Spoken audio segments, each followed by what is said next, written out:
Я, собственно, руководитель пресс-службы Российской академии наук. Найденова Александра Натальевна. Как еще раз, простите, Александра... Натальевна. А как у вас папу звали?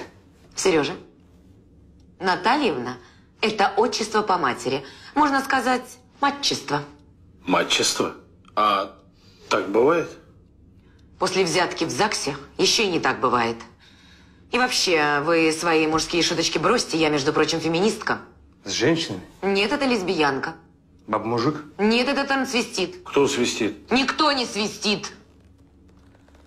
Я считаю женщин венцом творения, а мужчин гендерными узурпаторами. А, понятно. Ебанутая.